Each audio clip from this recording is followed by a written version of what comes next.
aventuras famosas fora daqui, como o Encourado, que é uma releitura do vampiro europeu, só que adaptado para o Nordeste, o Mapinguari, que pode ser considerado uma releitura do Pé Grande, entre vários e vários exemplos que podem ser dados. E o tema do vídeo de hoje é justamente nessa pegada. Falaremos sobre o lobisomem brasileiro, ou melhor, os lobisomens brasileiros. Lobisomem brasileiro. A cultura nacional não tem só uma espécie de lobisomem como nos países. Cara, uma vez um colega de trabalho falou, ele tava não sei aonde, fizeram em Maranhão, não sei onde era não. Ele chegou e falou mesmo, bem sério mesmo pra galera que trabalha com nós. Ele falou que chegou a ver uma vez lobisomem, dizendo ele, cara, não teve como acreditar, assim, tipo, cara, é uma coisa assim, cara, a gente, o corpo do ser humano vai passar por uma mudança, o que? Altura, osso, vai mudar e tudo. Em questão, se for basear naqueles filmes e séries onde a pessoa se transforma em lobisomem daquele jeito, tipo, não sei também como que ele viu, e dizendo ele que ele viu. Os europeus, mas sim várias espécies, cada uma com suas particularidades, histórias e etc. Lembrando que todas as fontes de pesquisa vão estar na descrição do vídeo caso vocês queiram consultar. E dito isso, vamos finalmente começar. Mas antes de qualquer coisa, qual seria a verdadeira história por trás da lenda famosa do lobisomem?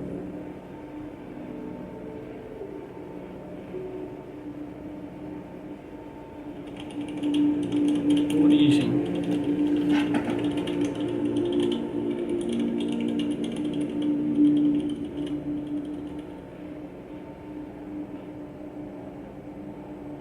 A lenda do lobisomem tem suas raízes na Europa, com indícios de que sua origem remonta à Grécia Antiga. Um dos relatos mais conhecidos fala que o rei Licão teria sido transformado em um lobo por Zeus como punição por sacrificar humanos e tentar enganar os deuses. E essa história ajudou a definir o conceito de licantropia, derivado das palavras licos, que significa lobo em grego, e antropos, que significa homem também em grego. E com o passar do tempo, a crença no homem que se transformava em lobo se espalhou por Roma, onde era chamado de Versipédia. A lenda assumiu diferentes nomes e características em toda a Europa, como o loup-garou na França e o werewolf entre os saxões. E com a influência cristã, o lobisomem passou a ser visto como um pecador amaldiçoado, vivendo... Ah, isso que dá, olha como a gente vê, a gente formato deles que o pessoal bota é igual do cinema, cara de lobo, sei lá, sei, tem que acreditar. Cara, pra falar a verdade, eu fico um pé atrás nessa história, eu gostava pra caramba, gostei pra caramba, tem um certo momento que eu gostava, depois, cara, eu fui desacreditando, meio que, cara, minha mente era tão, sei lá, eu gostava de acreditar. Depois comecei a ver alguns vídeos assim, cara, não tava valendo a pena mais não, agora que eu tô vendo isso aqui. Sua transformação como penitência até receber o perdão divino. E com a colonização portuguesa, a lenda do lobisomem chegou ao Brasil, ganhando variações em jornais que eu vou falar mais pra frente no vídeo. Em Portugal, o lobisomem era descrito como um homem magro, de orelhas grandes e nariz avantajado, amaldiçoado por predestinação ou por pecados graves. Acreditava-se que o primeiro filho homem, nascido após 7 filhas, poderia carregar a maldição. O lobisomem português era conhecido também como roedor ou tardo, e além de atacar cemitérios e pessoas, a lenda dizia que as mulheres também podiam se transformar, sendo chamadas de peeira ou lobeira. E no Brasil, esse folclore do lobisomem foi estudado por Luiz da Câmara Cascudo, um dos maiores pesquisadores das tradições populares. Certo, essa foi a lenda padrão conhecida por todo o mundo, mas e o lobisomem brasileiro? Qual a real origem por trás dele? Bitcoin e novo Tony Ramos. recorde histórico. Será que ainda vale a pena comprar agora? Será que vai subir mais? Será que vai virar para... Bora lá. Lobisomem brasileiro.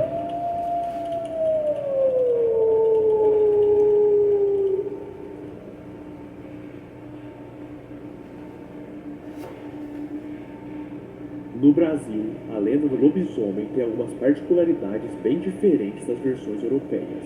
Por aqui, acredita-se que a transformação ocorre na virada de quinta para sexta-feira e durante a quaresma. Sextou. Além disso, a origem do lobisomem pode estar ligada à ordem de nascimento. Um menino que nasce após 6 irmãos corre o risco de se tornar um, caso não for batizado pela irmã mais velha antes dos 13 anos. A maldição também pode ser transmitida por mordidas ou contato com o sangue da criatura. E como no Brasil não existem lobos nativos, a aparência do lobisomem foi adaptada à fauna local de cada região do país. Ele é frequentemente descrito como um híbrido de cão e porco com pelos escuros e patas traseiras mais longas, o que lhe dá um ar desajeitado. Outra crença curiosa é que sua forma pode... Imagine só, senhores, vocês passeando a noite por aí, pelas suas fazendas, eu não sei por onde. Enquanto esse carinha de 2 metros de altura. variar dependendo do animal que se deitou no local da transformação, o que explicaria porque alguns relatos falam de lobisomens parecidos com bois, cavalos ou até mesmo capivaras.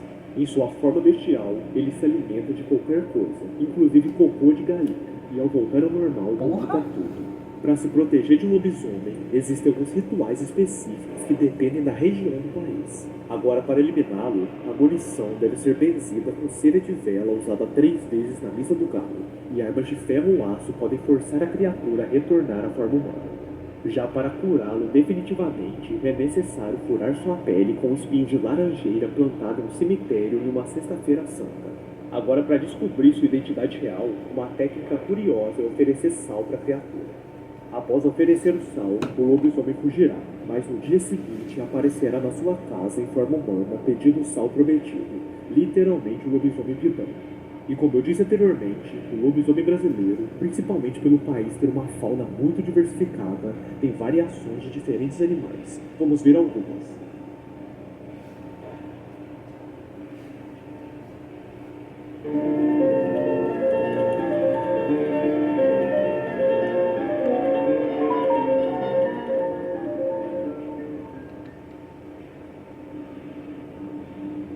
O porcão é a forma mais comum aqui no Brasil.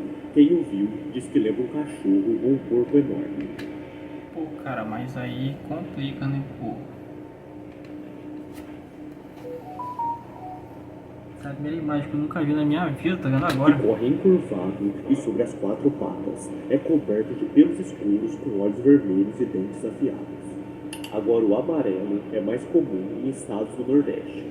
O lobisomem amarelo se parece com um porcão, mas com um aspecto muito mais machucado e adoecido. A sua pele varia entre muito pálido e amarelado, além de feder como um cadáver. Os homens são suas orelhas, tão grandes que sempre se arrastam pelo chão. Pô, cara, mas isso Quando aí ele quebraram também no come, elas desenho, né? batem como se fossem asas, produzindo estalos altos. O lobisomem branco, também conhecido como lobisomem da morte, lobisomem morto e lobisomem Norte. fantasma, é um tipo raro, mas difícil de ser ignorado. Costuma sempre aparecer em noite de quaresma. É um lobisomem que morreu e quer cumprir o seu propósito. É uma alma penada que mesmo após a morte ainda sofre da maldição. Ele é totalmente branco e é mais violento que qualquer lobisomem vivo. Os lobisomens lobo ou lobo do mato são pouco comuns e são quase lobos por completo. Hoje, eles aparecem mais em cidades bastante influenciadas pelo cinema e pela televisão, mas antigamente também apareciam em regiões de forte influência germânica. O lobisomem espojador é uma versão do lobisomem brasileiro que é Mas ainda é um mais capiroto, sombria esse e cara tá aí. monstruosa do que o mito tradicional. Ele é descrito como uma O cara tem shape foda pra caramba, hein? criatura peluda e fedorenta, com olhos vermelhos e expressão assassina, exibindo um comportamento muito mais animal do que humano. O seu corpo tem características indefinidas, mas suas garras afiadas e dentes ameaçadores fazem dele uma verdadeira máquina de caça. Diferente dos lobos clássicos, esse lobisomem ronca, emite grunhidos, rosna e até mesmo relincha, dependendo da mistura de animais que compõem a sua forma bestial. Cara, essa imagem é A clássica, quase transformação tudo é um cantela. ritual estranho e macabro. O amaldiçoado precisa se deitar em um local onde um mamífero se enrolou anteriormente, assumindo as características do animal que ali esteve. Caso mais de um bicho tenha passado por ali, a sua aparência se torna uma fusão grotesca de diferentes criaturas. A experiência da transformação é descrita como prazerosa e viciante, o que torna a maldição difícil de ser quebrada. Após a metamorfose, ele vaga por estradas e matas em busca de vítimas, preferindo atacar bebês não batizados e mulheres grávidas para beber o seu sangue. No entanto, ele evita embates com grupos grandes e só pode voltar à forma humana se encontrar suas roupas novamente. Reverter a maldição não é impossível, mas é algo que a maioria dos lobisomens não deseja, pois se tornam dependentes dessa existência selvagem. Se alguém substituir suas roupas antigas por novas no local da transformação, ele se torna humano para sempre, mas isso pode despertar ódio e desejo de vingança contra quem o libertou. A transformação, no entanto, cobra o seu preço. Ao voltar ao normal, o lobisomem vomita e sofre um nível de exaustão, apresentando sintomas de fraqueza e anemia ao longo do tempo. Mesmo como humano, a sua condição se manifesta, e ele carrega os sinais da maldição, mesmo quando não está sob seus efeitos. O lobisomem guará é um exemplo bem interessante que eu achei, se liga. Apesar de ser O lobisomem guará é.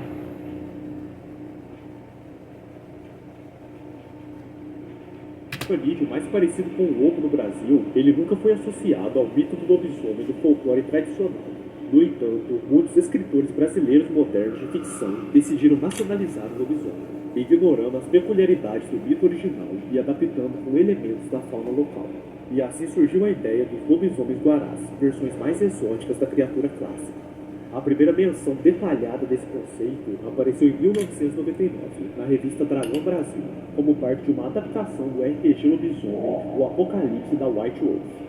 No jogo original, o Brasil e a América do Sul eram praticamente ignorados, então a revista criou a tribo Niguará, formada por lobisomens que se transformam a partir de parentes indígenas brasileiros e adotam características do lobo guará. Essa versão modernizada traz um lobisomem menos bestial e mais ligado à espiritualidade indígena, fugindo do tradicional monstro sanguinário europeu.